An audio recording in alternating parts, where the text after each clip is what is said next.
You ever hear about the Pharisee that helped save the early Christian faith from annihilation? We Christians love to present the Pharisees as the bad guys, but we better watch out painting with such a broad brush. Because if it wasn't for a certain Pharisee dramatically speaking up at a key moment, the newborn Christian faith would have faced a quick end before it even began. And this same Pharisee would have a powerful effect on a major writer of the New Testament, an early leader of the faith, thus having an influence on you and me that goes way beyond what this Pharisee is credited for. In Acts 5, John and Peter are dragged before the Sanhedrin, and they are in serious trouble. The Sanhedrin was an assembly of 71 Jewish rabbis and scholars. It was the supreme council in court, holding legislative, judicial, and executive powers over all religious and civil matters in Israel at the time. Its members, chosen for their expertise in Jewish law, played significant roles in legal issues, religious interpretations, and key decisions like appointing kings and high priests.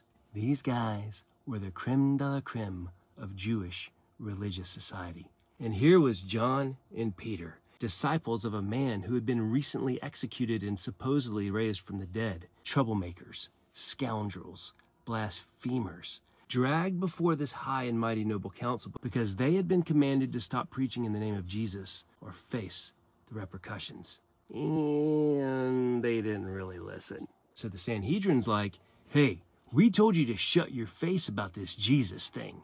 But Peter, in his diplomatic oration style, yells out, we must obey God rather than human beings. And the ish hit the fan. The Sanhedrin believed they spoke for God in these types of matters. These guys were the toast of Jewish society and law. No one ever spoke to them this way.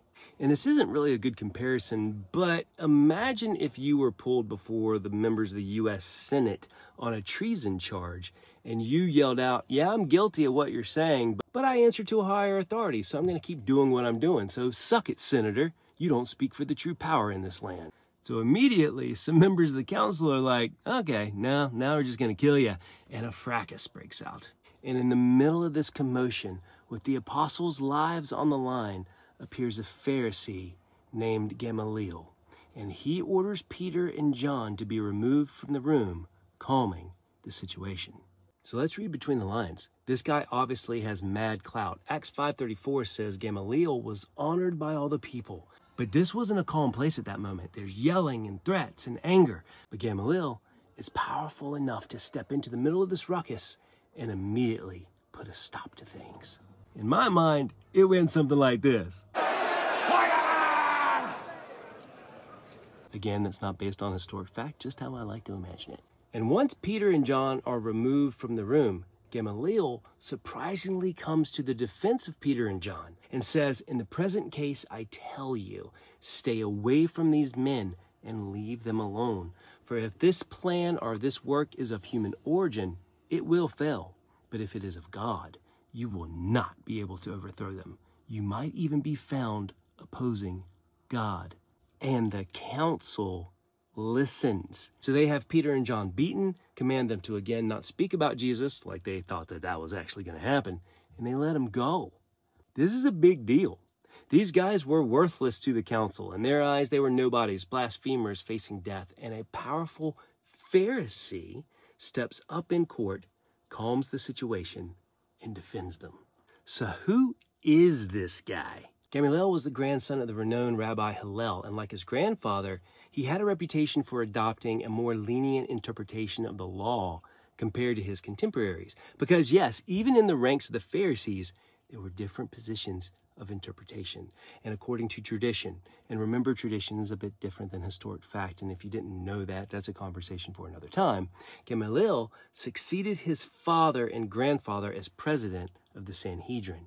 And while that's up for factual debate, we do know Gamaliel was a leader in the Sanhedrin and was a leading teacher of the law and the first to be given the title of Rabbin, a title meaning master and ranked higher than rabbi.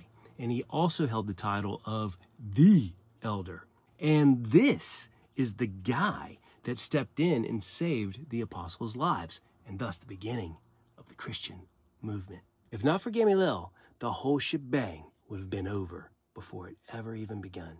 You see, we love to go, yeah, Pharisees bad! And in Christianese, it's even used as a put-down. You shouldn't be such a Pharisee. But we got to be careful, because without Gamaliel and other Pharisees and council members, such as Nicodemus and Joseph of Arimathea, a lot of stuff that happens in the New Testament doesn't happen.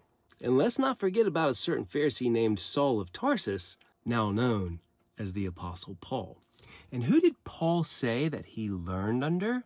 Gamaliel himself, according to Acts 22:3.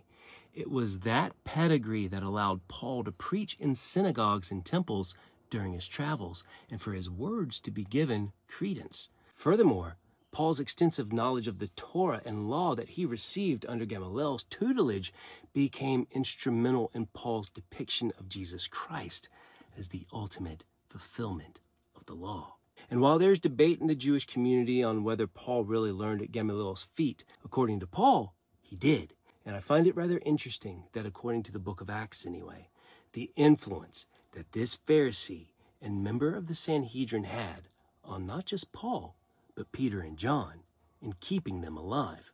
One could even argue that if not for Gamaliel, that 20 books of the Bible attributed, keyword attributed, to Paul, Peter, and John never would have been written, and the gospel would have never reached those who needed to hear it, including us today.